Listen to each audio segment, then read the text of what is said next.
Hi, boys and girls, it's Mrs. Lark, and this week my book is Paolo, Emperor of Rome, and it is written by Mark Barnett, who is described as a New York Times best-selling author, and the illustrations are by Claire Keene. All right, so I thought last week, since I read a story about a cat, it was only fair that this week I read a story about a dog. So here we go. I hope you enjoy it. Paolo, Emperor of Rome. Ah, Rome, the eternal city, a place of fountains, food, and music, a place of chaos and beauty, above all, a place of freedom.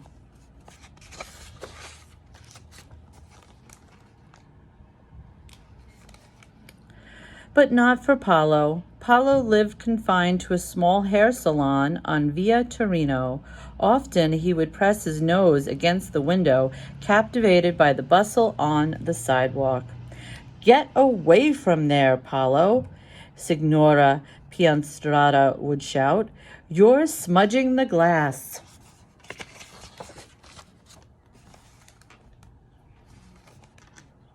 All night Paolo dreamed of the sweet life in Rome, and all day he did the same. There was not much else to do in the salon. "Lazy Paolo," said Signora Pianstrada. Sometimes the signora would open the door to sweep a pile of ladies' hair out onto the street. Paolo would run over, his nails clicking on the tile floor, but the signora would block the exit by simply lifting her foot. On these occasions, Paolo would poke his nose outside and, sniffing, smell all of the smells of Rome, salty, sour, meaty, flowery. That was all Paolo got of liberty, a whiff. Oh, but one glorious day there was a breach. The widow Garibaldi, arriving for her weekly appointment, failed to shut the door behind her. Dun, dun, dun. Paolo waited for the mistake to be discovered, but already the signora was putting curlers in the widow's hair. Should he? Could he? He did! Paolo was free.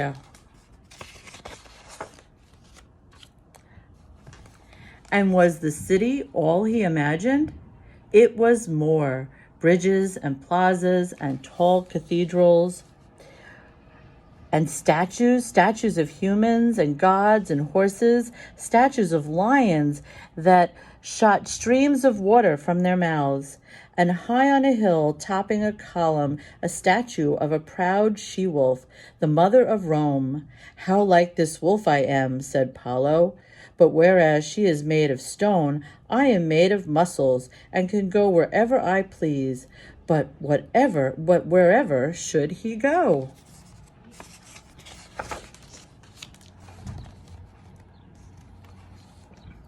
Of course, the Colosseum. Paolo stood on the ground of the great arena. Here, thousands of years ago, men and dogs were kept in cages and forced to fight. "How beautiful to build such a towering marvel," said Paolo, "and how cruel to fill it with barbarism." The little dog's soul swelled up so he thought his ribs would burst.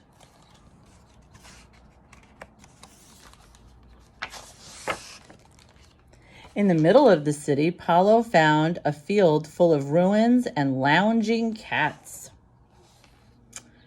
It seemed a good spot for a nap, but no sooner had Paolo entered than a huge tabby bounded over and challenged him. "What business do you have here, little dog?" And it was true. The cat was bigger than Paolo. "I'm here to have a nap." "This place is for the cats," said the tabby. "Nap elsewhere." Paolo puffed out his chest. "I will not." The cat hissed and swiped his claws. Pain spread across Paolo's face.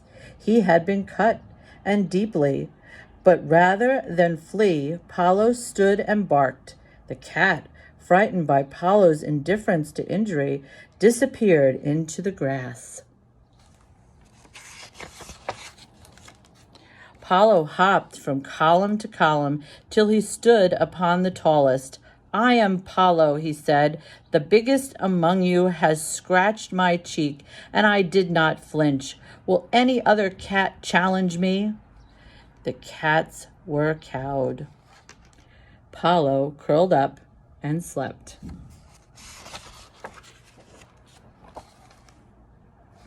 He was awoken by the sound of swelling music. "I would like to hear more of that," Paolo said. He climbed down the columns and sneaked into the opera house. Around him rose arches as in the great Colosseum, but here people watched while a man sang a sad song. When the singer finished, the crowd applauded.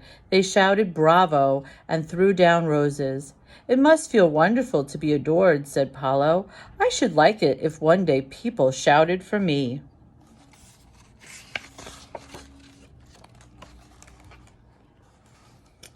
The opera had made Paolo hungry. He threw himself back into the madness of the city, wandering down alleys till he found himself eating from a trash can behind the finest restaurant in Rome. "Truly," said Paolo, "I am living the life." But Paolo's supper was interrupted by the sound of snarls. A pack of ragged curs had crept up behind him. "This is our street," said their leader, who was called Brutus. Paolo laughed. "The streets are for everyone." The dogs considered this. Brutus asked, "Who are you to say so?" "I am Paolo, that escaped from his prison and is like the wolf come to life. I have drunk from the mouth of a lion. I have stared down the cats who live in the ruins, and I will lead you if you like." The decision was unanimous. All votes were for Paolo, even from Brutus.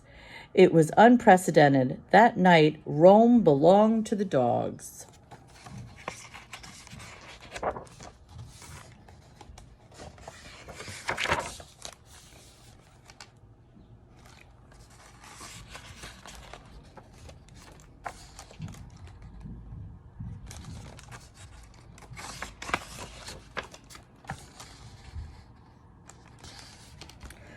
When the sun rose, the pack scrounged up a delicious breakfast. The sun streamed through the building so that the streets appeared pink.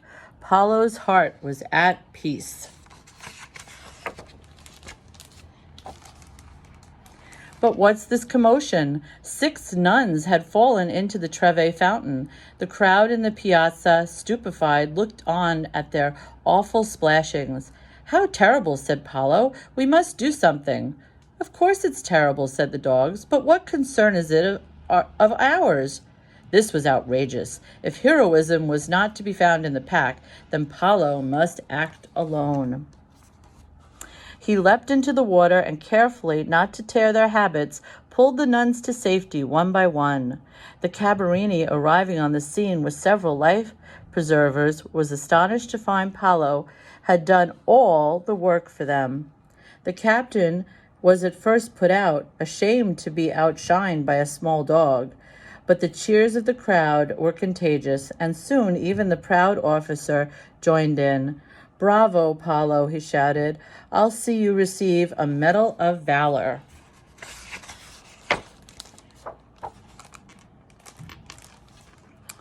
Paolo got more than a medal. In the afternoon, he was granted an audience with the Pope. The Pope scratched Paolo's ears. "I should make you a saint," he said. A sour cardinal frowned. "Your Holiness," he whispered, "it is impossible. He is still living, and besides, he is a dog." "Surely," said the Pope, "we can make an exception." But the cardinal shook his head.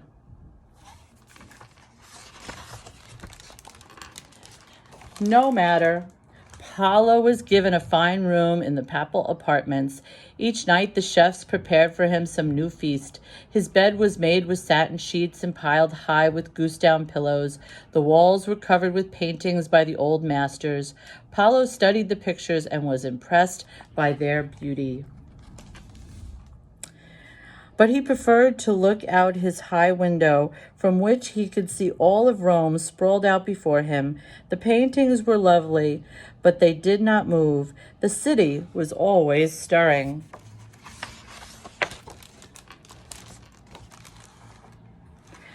And so, after some weeks, Paolo made his decision. He bid farewell to his grand apartment. The guards saluted him as he passed through their gate and into the city. The little dog trotted down the winding streets, his nails clicking on the cobblestones, back to the tumult. For walls are walls, even when papered in gold and hung with Caravaggios. And Paolo's proud spirit was boundless. He could not be contained.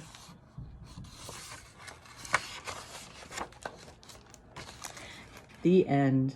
So Paolo preferred his freedom, being out and about on his own, versus being even in the best of rooms, which is what he was referring to with the walls, that walls are walls, whether it be in the salon where he started or in the papal apartments where he ended up.